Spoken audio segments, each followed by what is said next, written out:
And I am back, but joined this time with David Roger, joining us from Portland, Oregon. He made the Forbes 2019 Manufacturing and Industry list, and he is the co-founder of Felix Gray. And I'll let him go a little bit more into who he is and what Felix Gray is. Thanks, Yuri. Hey, guys. Our company's based out of New York. I'm actually with my fiance in Oregon right now, but generally I'm in Soho where our office is. So a little bit about me. I graduated Cornell in 2013. Right after that, I joined the Venture for America program, which is basically Teach for America, but applied to startups, kind of trying to reverse brain drain in cities that are in need of economic redevelopment. I went and worked for the CEO of Zappos, Tony Hsieh, on his second startup to revitalize downtown Las Vegas called Downtown Project.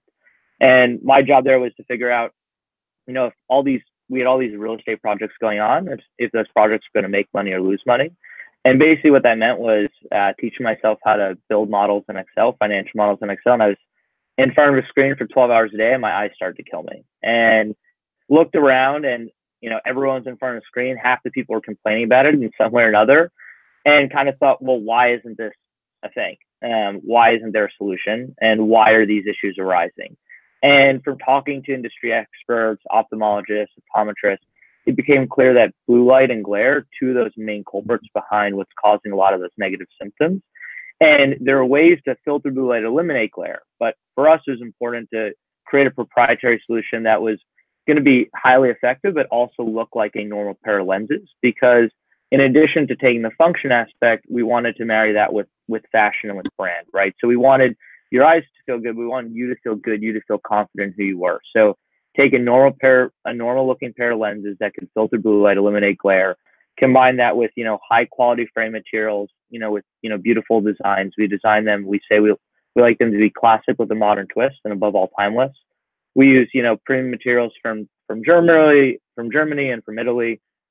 And then ultimately, what we've come to stand for is a brand. We're building a community. We want people to live happier, more productive lives in today's screen-filled world. And so that message with, the function aspects of what's going on with our eyewear and the fashion-forward aspects as well is what's helped us be successful. And that's amazing. I know friends of mine we're all considering what are the effects of being in tech, and between the eyesight and then also a lot of people developing early onset carpal tunnel. It's really interesting. It's definitely a problem that I'm super excited that you're solving. So what did an MVP look like for you? And, what did the early stage development look like? But also, what did it feel like as a person, as a co-founder, especially when you're considering an actual physical product, which offers a completely different complexity? Yeah, so it's a good question. So after my time with Downtown Project, part of the Venture for America Fellowship, I said, okay, look, I think I'm going to do this. At the time, it was just me. My co-founder joined in summer of 2015. So this was like about 9 months before he joined. I started to get products and start to play with it. And really I was, networking and sourcing with a bunch of different vendors and trying to figure out how to create a proprietary solution and what frames would make the most sense. Initially, it was getting, batches of 10 frames and giving them out to friends and getting feedback and then doing it again.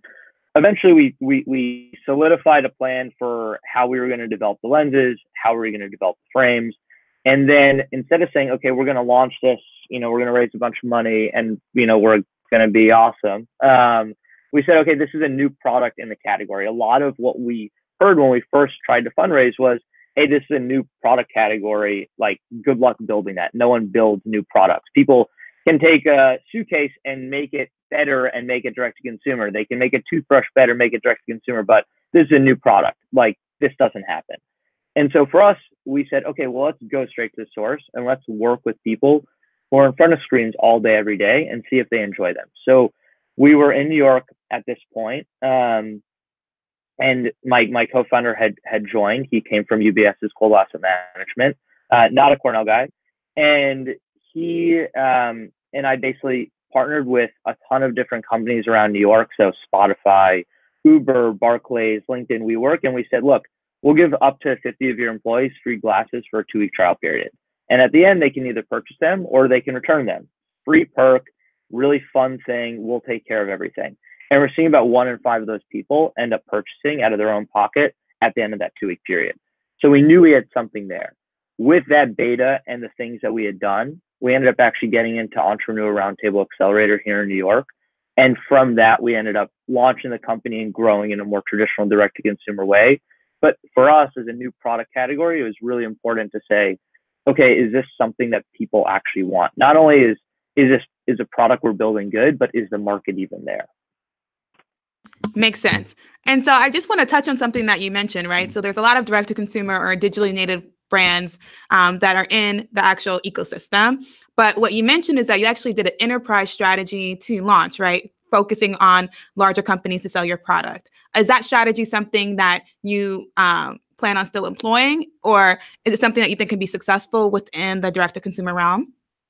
Yeah, it's a great question. For us right now, it's been building the brand, building the Felix Gray ecosystem. So for instance, we've launched a variety of different products. Originally, we only offered non-prescription. Now we offer prescription. We offer a darker version of the lens that's actually proved to improve melatonin secretion by 2x. So it's a second pair of lenses you can buy. We're building this Felix Gray ecosystem. And then ultimately, different levels of distribution becomes really interesting, like you just said. Amazing. So you mentioned that you don't necessarily consider, you didn't in the beginning, you weren't a subject matter expert. And I bet you are now. So what is your advice for individuals who are wanting to start a company or create a product that isn't necessarily native to what their major was or what they've been focused on? And how can they best set themselves up for success while doing so? Just go down the rabbit hole. Just get, if you're obsessed with figuring out a problem and a solution and building something, it's exciting to go down the rabbit hole. It's exciting to, lose 2 hours, 3 hours of your time, understanding how different processes work, how different things are made, what the different problems are that create these issues.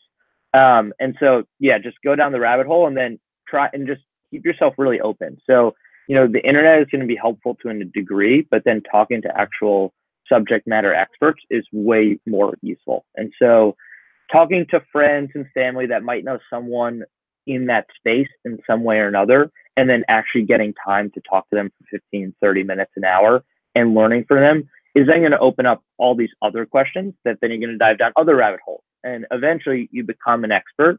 But, I think the most important thing is if you don't have expertise in that area, what's difficult is you don't know what you don't know. And so if you dive down this rabbit hole and you are talking to people who are experts in this field and you're not, you'll start to learn what you don't know.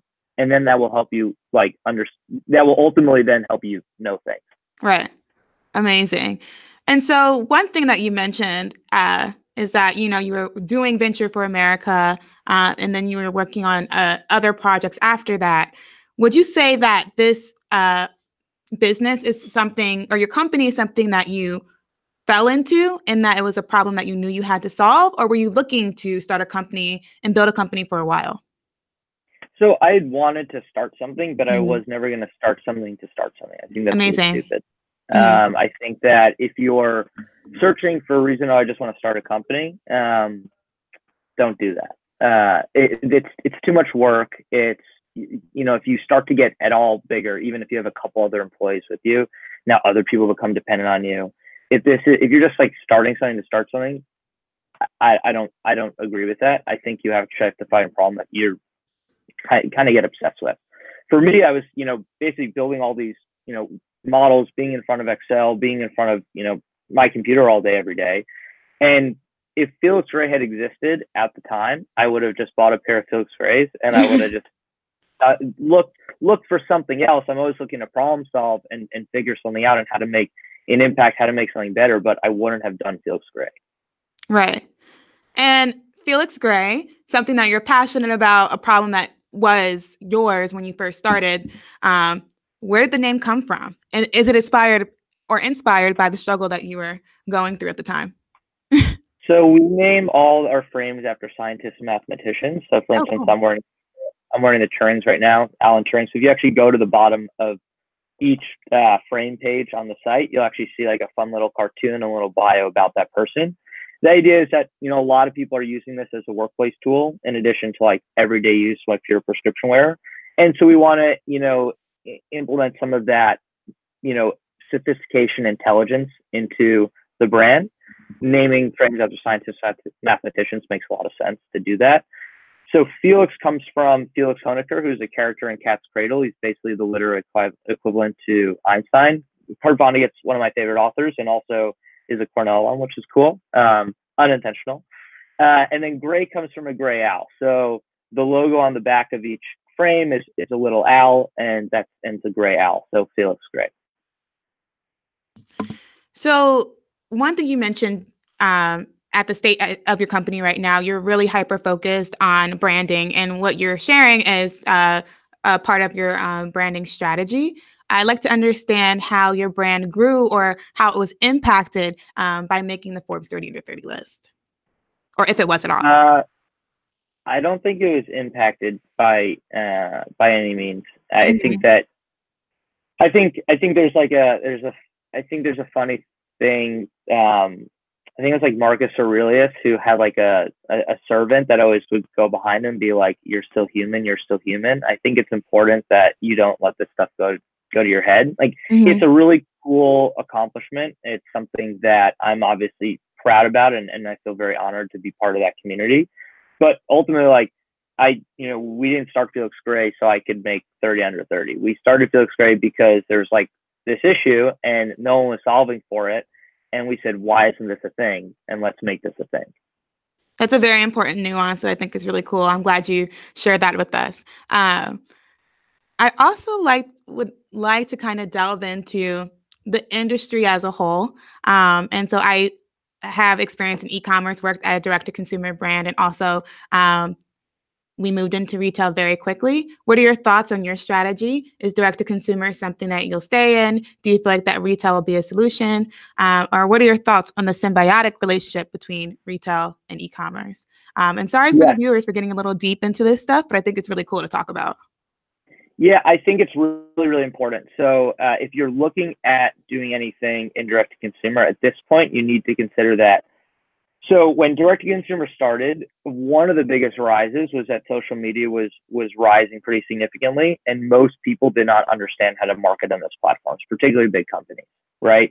So the Johnson and Johnsons of the world, they didn't have that industry expertise in marketing. So there was this unfair advantage that younger people could take advantage of if they were starting these companies. That kind of has been completely nixed out, and digital platforms, to me, I think of it as rent. So like Facebook and Google 5 years ago was like Soho back in 20 years ago, and rent was cheaper, but it was cool. Now try and like get a storefront in Soho, and it's ridiculously expensive. And the thing is that there is a variable cost, so actually it can go up in real time much more so than rent can. So I think that it's really important, one, to continue to differentiate yourself as a brand as opposed to just selling a product, and trying to tweak this and that on the marketing side isn't going to do enough.